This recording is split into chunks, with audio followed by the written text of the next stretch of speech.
Good morning बच्चों, मैं B L Agarwal आज आपको इस लेक्चर में पार्टनरशिप अकाउंट से रिलेटेड एक टॉपिक जो admission of partner, retirement of partner, death of partner में यूज किया जाता है। टॉपिक है revaluation of assets and liabilities. Revaluation of assets and liabilities का प्रॉब्लम सोल्व करके समझाने का कोशिश करूंगा। उम्मीद करूंगा आपको जरूर से जरूर समझ में आएगा। ये रख दिया आपके सामने एक प्रॉब्लम, पास जर्नल एंट्रीज। ओके, यहाँ देखिए फर्नीचर इंक्रीज्ड बाय 10,000। फर्नीचर का दाम बढ़ाना है, that is a plus debit करेंगे। एसेट्स है, फर्नीचर हम लोग का एसेट्स हो गया, उसका वैल्यू को 10,000 बढ़ाना है तो एसेट्स प्लस होगा, तो हमको फर्नीचर डेबिट करेंगे टू रिवैल्यूएशन। यहाँ देखिए machinery increase to 40, book value 20 है, इसको 40 बनाना है। तो 20 को 40 बनाना है तो यहाँ भी मशीनरी एसेट्स प्लस हो जा रहा है, डेबिट करेंगे, डिफरेंस 20,000 रुपया। ओके, मशीनरी को देखिए इंक्रीज करना है, यहाँ 22 था तो 10,000 से एंट्री, 2 है तो डिफरेंस करके 20,000 से entry. Value of building brought up to 120%, यहाँ भी देखिए बढ़ाना है। बिल्डिंग जो 50,000 है उसको 120% तक ले जाना है, दैट इज 60,000 ले जाना है। तो जो 50,000 का बिल्डिंग है उसको 60,000 करना है, इसका मतलब यहाँ भी एसेट प्लस करना होगा, डेबिट 10,000। अगर आप तीनों देखो तो यहाँ फर्नीचर बढ़ाना था, यहाँ मशीनरी बढ़ाना था, यहाँ बिल्डिंग बढ़ाना था, सिर्फ कैलकुलेशन अलग है। यहाँ देखिए 22 बोला था 10,000 लिख दिए, 2 बोला था डिफरेंस कर दिए। यहाँ 120% कर देना है, 50 को 120% करेंगे तो 60,000 होगा, 50 को 60 करना है तो 10,000 बढ़ाना है। इन्वेस्टमेंट अंडर वैल्यूड है, यहाँ देखिए इन्वेस्टमेंट का दाम कम है तो बढ़ाना है, तो 10% अंडर वैल्यूड है, इसका मतलब वो 90% है, तो 18,000 को 100% करेंगे तो वो 20,000 हो जाएगा। तो जो 18,000 का इन्वेस्टमेंट है उसको 20 करना है, तो ये भी एसेट्स प्लस डेबिट होगा। तो यहाँ अगर आप देखो तो यहाँ आपको इन्वेस्टमेंट भी बढ़ाना है, तो अभी तक इंक्रीज मिला सारे केस में, एसेट्स डेबिट टू रिवैल्यूएशन। यहाँ देखिए अब उल्टा मिला, ओवर वैल्यू 10% है, ये 110% है, तो 22,000 डिवाइडेड बाई 110 इंटू 100, इसको 20,000 करना है। तो 22,000 का जो स्टॉक है वो 20,000 होगा, एसेट्स कम जाएगा, क्रेडिट करना होगा, तो रिवैल्यूएशन टू स्टॉक।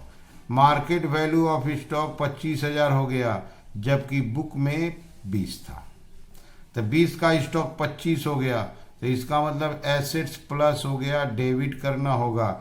यहाँ स्टॉक इंक्रीज करेगा तो स्टॉक को डेबिट करेंगे, जबकि यहाँ ओवर वैल्यूड है, ज़्यादा दाम है, कम करना है, तो यहाँ स्टॉक क्रेडिट करेंगे। यहाँ देखिए machine taken by Ajay 80,000, book value 60,000 था, 60,000 का मशीन अजय ले जाएगा, 80,000 में टेकन ओवर करेगा। पहले आप तो एसेट्स प्लस डेबिट कीजिए, एसेट्स का दाम आपको 20,000 रुपया बढ़ाना है, एक एंट्री हो जाएगा एसेट्स का रिवैल्यूएशन 20,000 पॉजिटिव बढ़ाना है, और दूसरा एंट्री एक एसेट्स पार्टनर टेक ओवर करेगा, तो partners capital to machinery. 1/3 machinery taken by Ranjan, 72,000 का मशीन है, उसका 1/3 हुआ 24,000, रंजन ले जाएगा आपको 30,000 में, तो उसका दाम बढ़ाना है आपको 6,000। तो 72 का मशीनरी था, 1/3 होता है 24, टेकन ओवर होगा 30 में, तो उसका दाम बढ़ेगा 6,000। 48 बच गया, उसका हो गया 57,600, तो वहाँ पे 9,600 दाम बढ़ेगा। इसका मतलब ओवरऑल मशीनरी एक बार यहाँ 6,000 इंक्रीज करता है, एक बार यहाँ 9,600 इंक्रीज करता है, तो मशीन को हमको 15,600 बढ़ाना है। पहले ए प्लस मशीन को डेबिट कर देंगे, और फिर मशीन टेकन बाई रंजन है, रंजन कैपिटल टू मशीनरी। जो इंश्योरेंस प्रीमियम पे किए थे, पीएल में डाल दिए थे, उसमें प्रीपेड इंश्योरेंस है, prepaid insurance assets plus debit करेंगे। जिसको हम पूरा कंप्लीट एक्सपेंस माने थे उसमें कोई पोर्शन प्रीपेड था, तो प्रीपेड हमारा एसेट्स होता है, ए प्लस एसेट्स को डेबिट, रिवैल्यूएशन क्रेडिट। एक्सपेंस देखिए अजय दे रहा है, रिवैल्यूएशन एक्सपेंस में रिवैल्यूएशन डेबिट, अब पेमेंट करता है तो अजय कैपिटल क्रेडिट। डेटर जो 14,000 रिटेन ऑफ था लास्ट ईयर, वो 10,000 रुपया दिया, यहाँ हमको डेटर से पैसा मिला है, लेकिन वो ऐसा डेटर जो पहले बैड डेट हो चुका है, तो मेरे लिए गेन हो गया, बैड डेट रिकवरी है। हम बैड डेट रिकवरी नहीं लिखे, डायरेक्ट रिवैल्यूएशन लिख देंगे, bank account debit to revaluation. तो ऐसे करके टोटल 11 ट्रांजेक्शन्स है, यहाँ एक ट्रांजेक्शन में दो एंट्री है। क्लियर है? तो चलिए इसका एंट्री पास करके देखते हैं। ओके, ये रख दिया आपके सामने जर्नल का फॉर्मेट। 1 नंबर में फर्नीचर का दाम 10,000 इंक्रीज करना था, तो फर्नीचर का दाम इंक्रीज करना है, तो furniture account debit to revaluation account. Furniture का दाम बढ़ाना है, एसेट्स इंक्रीज करना है, तो assets debit to revaluation being value of furniture increased. Furniture का दाम बढ़ाना है, एसेट्स बढ़ेगा, एसेट्स को डेबिट टू रिवैल्यूएशन। मशीनरी को 20,000 बढ़ाना है, इंक्रीज टू 40, 20 का था 40 हो जाएगा, तो मशीनरी को भी बढ़ाना है, तो उसका भी same entry, machinery account debit to revaluation account 20,000। Machinery को बढ़ाना है, machinery debit to revaluation being value of machinery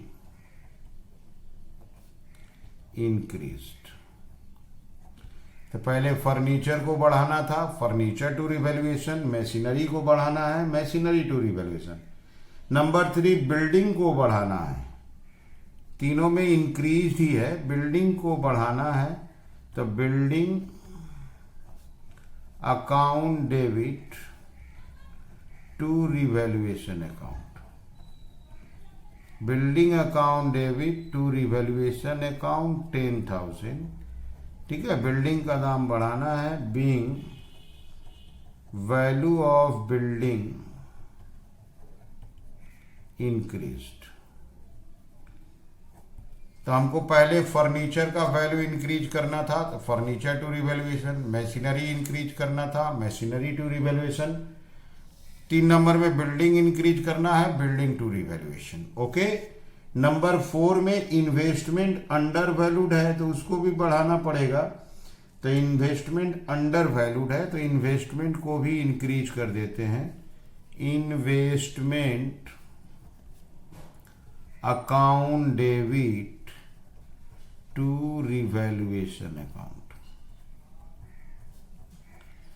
2000। सिर्फ कैलकुलेशन पॉइंट ऑफ व्यू से डिफर है, एंट्री तो सेम ही है, being value of investment increased. Investment actually 18,000 का था, 10% अंडर वैल्यूड था, उसको 100 के बराबर करेंगे 20,000, तो जो 18 था 20 करना है, 2,000 बढ़ेगा। इस चारों को एक बार आप देख लो। फर्नीचर को बढ़ाना है, increase by 10,000, entry same, furniture to revaluation. Machinery को इंक्रीज करना है, 40,000 तक ले जाना है, 20 है, 20 बढ़ा देंगे। यहाँ देखो आप, बिल्डिंग को हमको 120% करना है, मैंने 20% बढ़ाना है, 50 का बिल्डिंग है, 120% करना है, 60 करना है, तो 10,000 रुपया बढ़ा देंगे।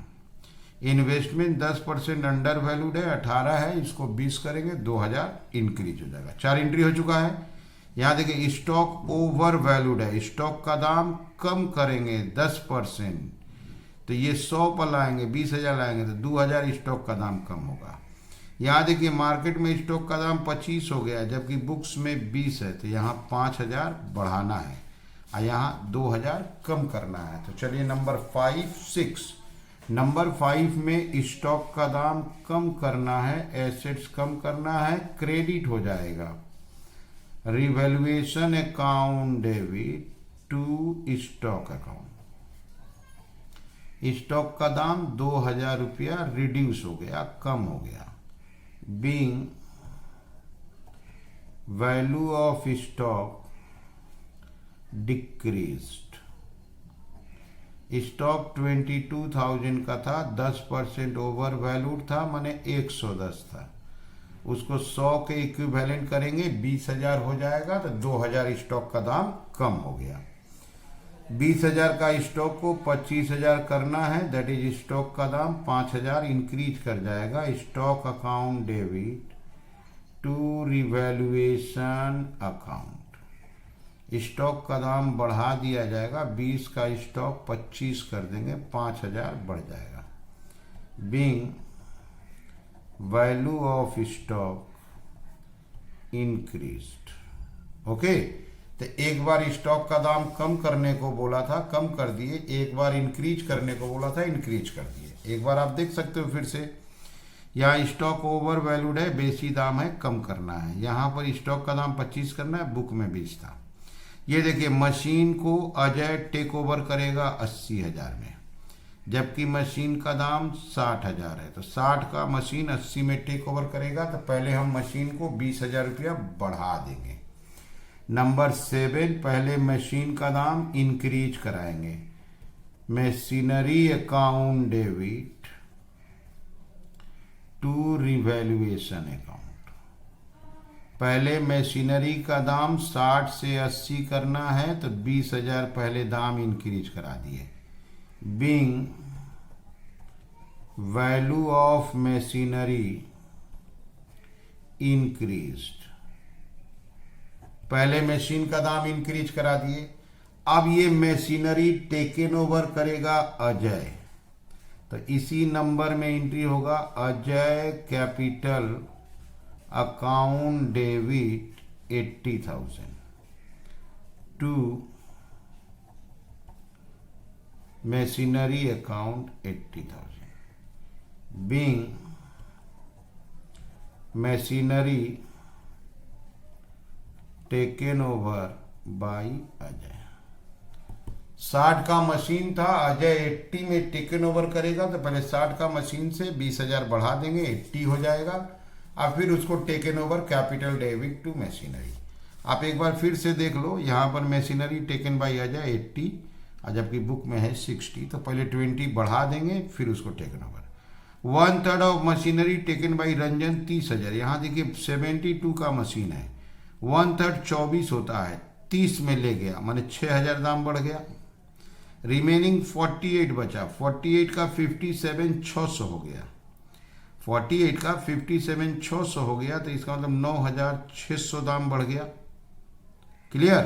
तो पूरा मशीनरी 6 9 15,600 दाम बढ़ गया, और फिर 30,000 का टेकन ओवर। वैसा ही 2 एंट्री वापस करना है, पहले मशीनरी का दाम इंक्रीज कराएंगे, उसके बाद टेकन ओवर। ओके, तो सीरियल नंबर आपका 8, पहले मशीनरी का दाम इंक्रीज कराते हैं, machinery account debit to revaluation account, machinery account debit to revaluation account, amount होगा 15,600, 15,600। Being value of machinery increased, ठीक है, एक बार 6,000 और एक बार 9,600। 30,000 का मशीन टेकन ओवर हुआ रंजन के द्वारा, Ranjan capital account debit to machinery account 30,000। Being machinery taken over. Okay, तो रंजन हमारा एक part of machine taken over किया 30,000, तो Ranjan capital debit to machinery. Okay, अभी और ट्रांजेक्शन बचा हुआ है, ये देखिए एक्सपेंस, रिवैल्यूएशन का एक्सपेंस है 5,000। यहाँ देखिए कोई प्रीपेड इंश्योरेंस है, प्रीपेड इंश्योरेंस एसेट्स होता है, prepaid insurance to revaluation 5,000। Expense है 5,000 लेकिन पेड बाई अजय है, तो रिवैल्यूएशन टू अजय। यहाँ देखिए एक डेटर है जो पहले बैड डेट हो चुका था, डूब चुका है, लॉस हो चुका है, अब वो 10,000 रुपया दे दिया, तो मेरा इनकम हो गया बैंक डेबिट, पैसा दे दिया इसलिए बैंक डेबिट। तो इसमें सबसे पहले था prepaid insurance, number 9 prepaid insurance account debit, assets है, prepaid insurance account debit to revaluation account 5,000। being insurance paid in advance taken into books। Okay, insurance हम लोग पेड किए थे, एडवांस दे दिए थे, अब उसको बुक्स में रिकॉर्ड कर दिए। प्रीपेड इंश्योरेंस एसेट्स होता है, तो प्रीपेड इंश्योरेंस टू इंश्योरेंस। हम लोग का एक्सपेंस है, अजय पे किया है, तो एक्सपेंस हमारे लिए लॉस है, तो रिवैल्यूएशन डेबिट हो जाएगा, revaluation account debit to Ajay capital account, ये भी 5,000 है। Clear, being revaluation expense, being revaluation expense paid by Ajay. अगर हम लोग पे करते तो रिवैल्यूएशन टू बैंक कर देते, यहाँ पार्टनर पे किया है तो रिवैल्यूएशन टू पार्टनर। कोई डेटर था जो बैड डेट हो गया था, आज 10,000 दे दिया, पैसा मिल गया। अर्लियर वो बैड डेट था, आज पैसा मिला 10,000, तो रिकॉर्ड 10,000 होगा। Bank to revaluation, bad debt recovery नहीं लिख के डायरेक्ट रिवैल्यूएशन लिख दिए। हमारा इनकम है 10,000, being bad debt written off earlier now recovered. पहले उसको हम लोग बैड डेट कर चुके हैं, 14,000 बैड डेट किए थे, लेकिन आज 10,000 मिला, तो आज जो मिला उससे मतलब है, पैसा मिला, bank debit, bad debt recover income credit, bad debt recover नहीं लिख के डायरेक्ट रिवैल्यूएशन लिख दिए। ठीक है, समझ में आ रहा है? Okay, thank you, bye.